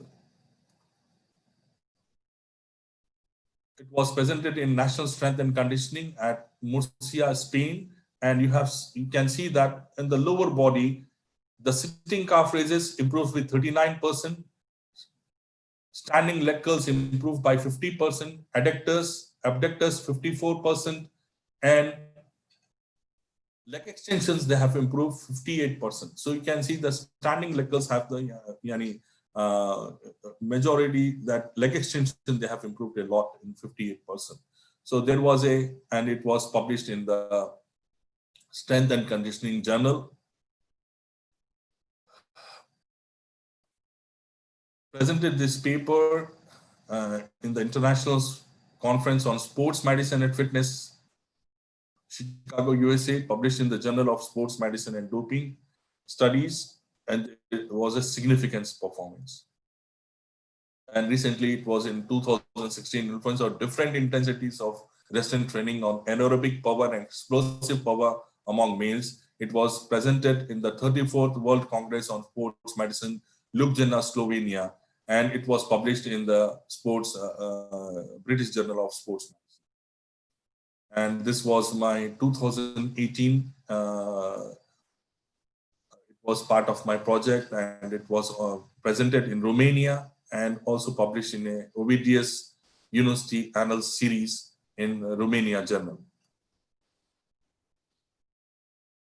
This was also part of my one major project, was published in the ISI journal. And this was recently, it was published in a Web of Science, training on selected physical and physiological. This was also part of my project and was published in 2019 in Web of Science. And this is some of my achievement as an official. I was the member of Indian team for the World Championship. And you can see the bodybuilders, Indian bodybuilders. And I was the manager of Indian team, and we have participated in the Azerbaijan Baku. And also I was served as a judge in the Asian Championship at Kingdom of Bahrain, in the Asian Championship. And this is takeaway home. Exercise is a medicine.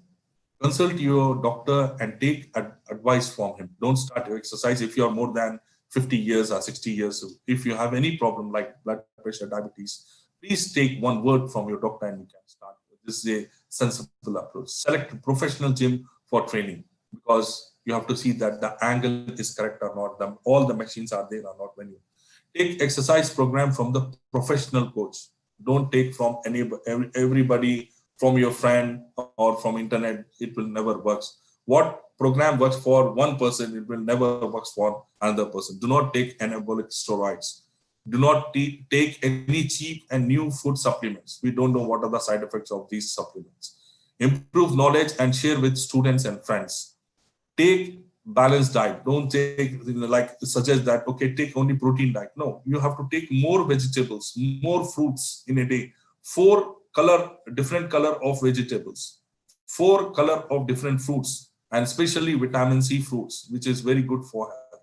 You can take, and take greeny leafy vegetables more. Exercise regularly and maintain quality of life. God bless you all. Thank you very much for giving me this opportunity, and love you all. God bless you. The best health, all of you. And if you have any questions, I'm here. Thank you very much. Right.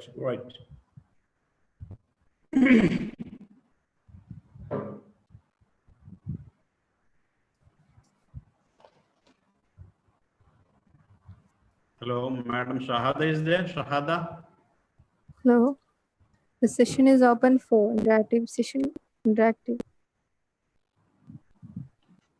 Dr. Saab, Kaukab Saab, it was a wonderful session. It was quite informative and very knowledgeable, which guided us to many different areas which we are not such actually aware of. So really hats off to your knowledge in this area, being a man from the weightlifting, powerlifting, bodybuilding, and all those things. It was really nice. So now we are looking for some questions only, because we are running out of time.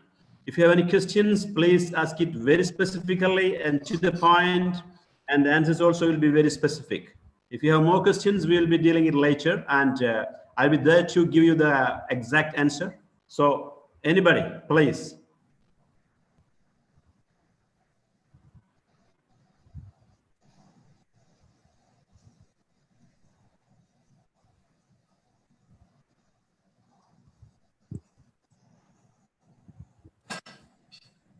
Any questions from the chat box?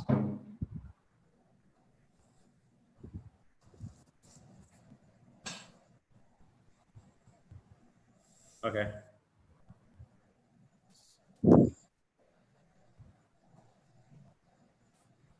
I think there are no questions. So can we move on? Yeah.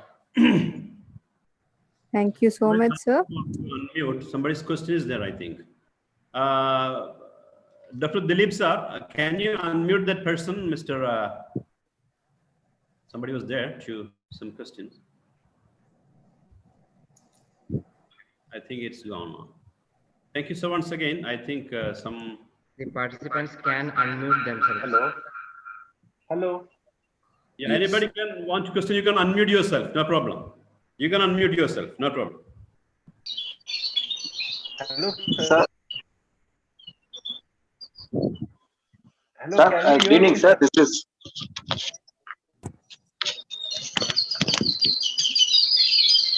Hello. Yeah. Come on, please. Sir, good evening, sir. I am Dr. Sindil Vella from Annamala University. I am the professor and director, head, Department of Physical Education. I had a very good session throughout this afternoon. And regarding the Kaukab Sahab, I have only one question, sir. This is related to the endurance training part, where sir has mentioned that 8 to 15 sessions can be made in a week. I need certain explanation, sir. That is my only question, sir. Regarding the endurance training, in a week, you have been mentioning about 8 to 15 sessions.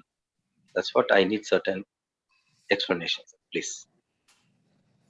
Thank you, Santosh. Thank you, sir. But Yes, sir. I never mentioned about, maybe I will go back and I will show you. Okay, sir. Okay, sir. No, if it is, I need, I want to clarify, sir. That's it. Okay. Thank you, sir. No, this is for muscular strength. We are talking about this exercise, not for muscular endurance, actually. And we have variety of exercises in off-season. Variety of exercises, 4 to 5 means they are doing, for example, they are doing only 3 days for different exercise muscles, not for one muscle. For example, they are doing for chest and shoulders, and next day they are doing for lats and arms, and next day they are doing for thighs and calf. They are not doing for regular, for same muscle group. Number one. Number two, they will go for variety of exercises for the development, for total development. They will go for this is a basic training module. So they will go for variety of exercises. For example, for pectoral muscle, inclined chest, parallel bench, decline bench, pullovers. These are the exercises which you will hit the pectoral muscle with different angle, which is very important. And for example, deltoid muscle also, you will go for frontal, lateral, and rear. These are the heads of your deltoid muscle, and you will separately work out for this. But for muscular endurance, we never give, for example, sessions like you said, alternate. 8 to 15, sir. Okay, sir. What is the procedure, sir? The procedure is, for example, if it is on season, we can give him alternatively. And for a sportsman, for example, if you are going for muscular endurance, especially before the tournaments, we will reduce the strength training and muscular endurance training. We will, for a weekly, we will give for 1 time or 2 times. Mostly they work out on their skills, not on the training part. Training part. So mostly they will on the skills part. But for bodybuilders, for athletes, they, like I had mentioned to you, we have a different training modules: off season, on season, and competition training. So in basic training, like we give for off season training, if you go for off season training, we give 3 days, 1 day off, 3 days, 2 days off in a basic training. And then when we go to the on season training, we give 6 days in a row, but different muscles. We will not give for the same muscle. We give rest as per our principles of training. Rest and training, we minimum 48 hours of rest if you are going for high intensity of exercise. But we can manipulate this volume and sets and repetitions. If you are going for low intensity or moderate, it depends on our purpose, depends on the purpose of our athlete. Yes. Thank you very much, sir. You're welcome, sir.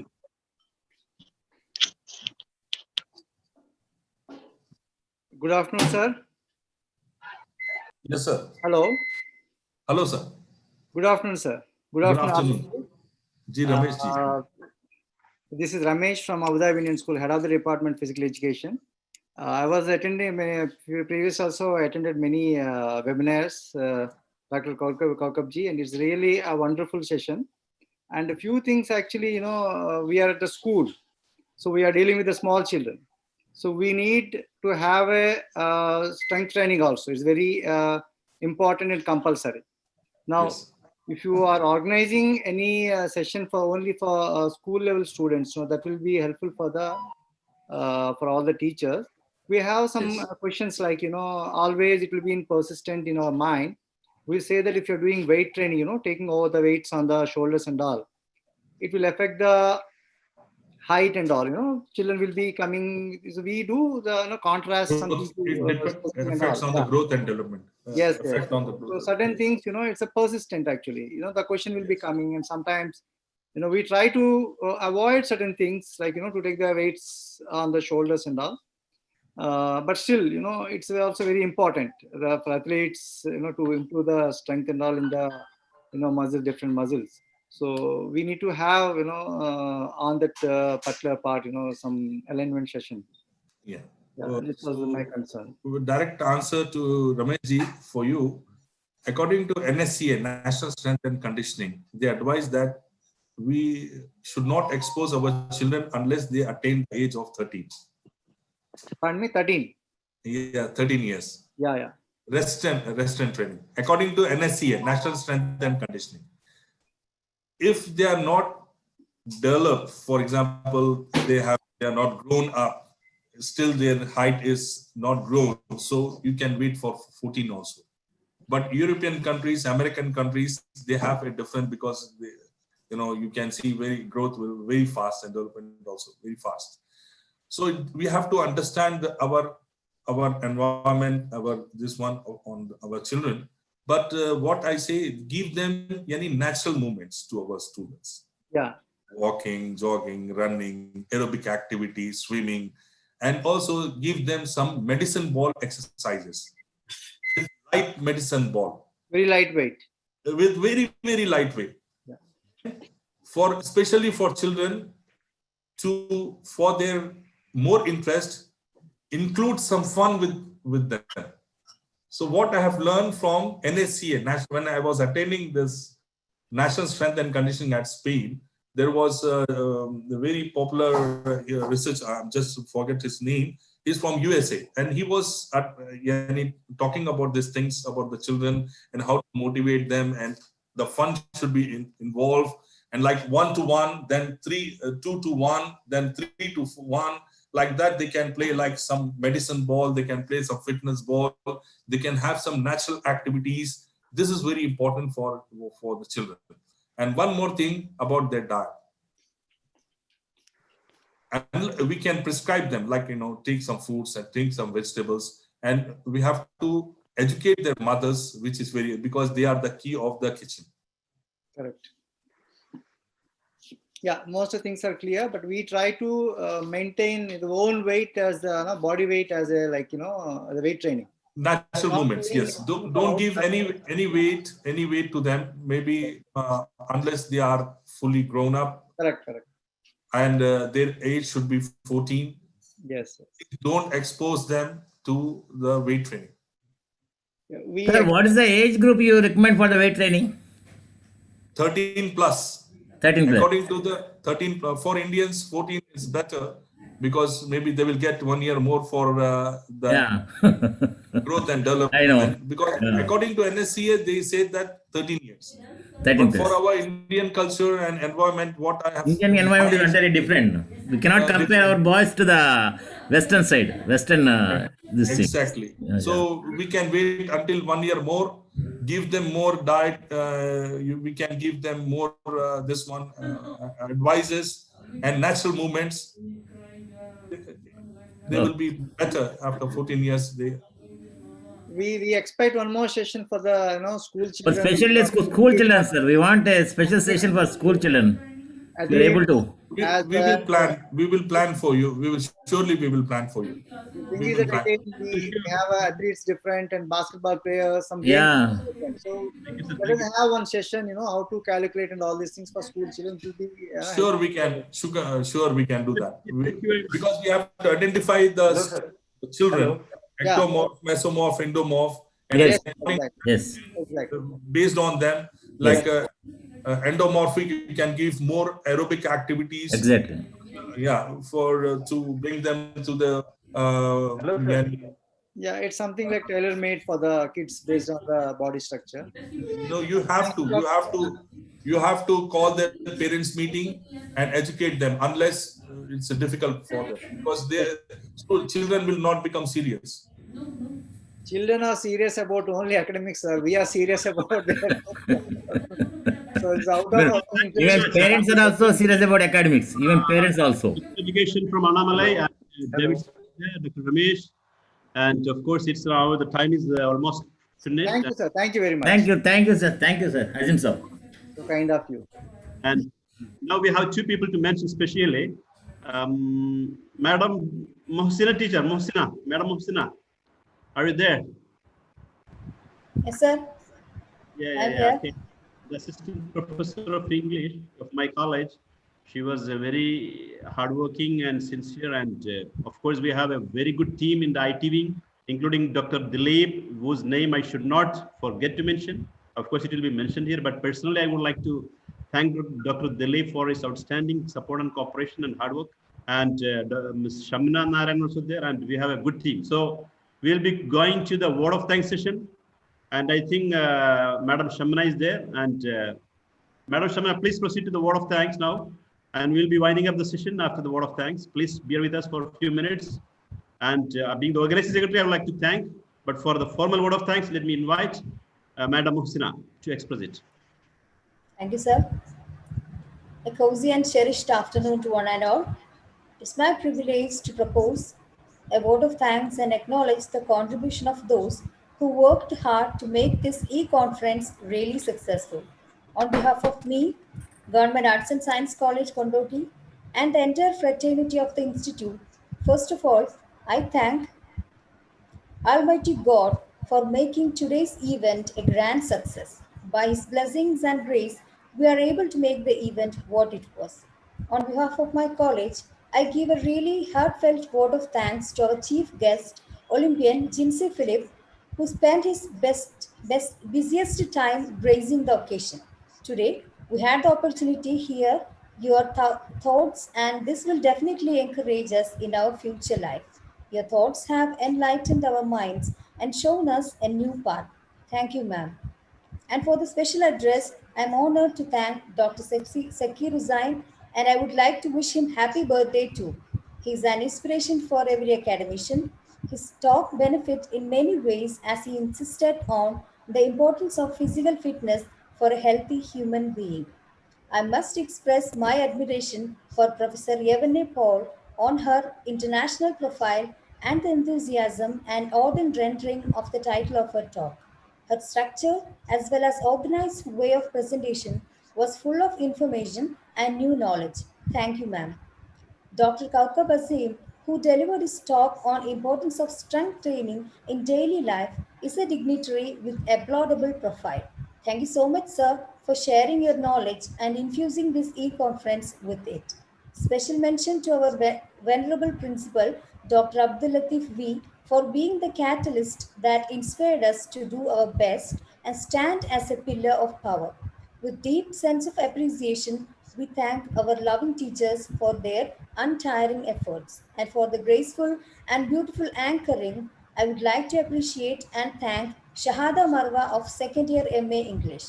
I also want to thank the people who worked behind the scene to execute this event, especially Dr. Dilip D, Head of BTHM Department, for his technical genius to make the program happen timely and without any glitches. And a big thank to all the audience in and out of India.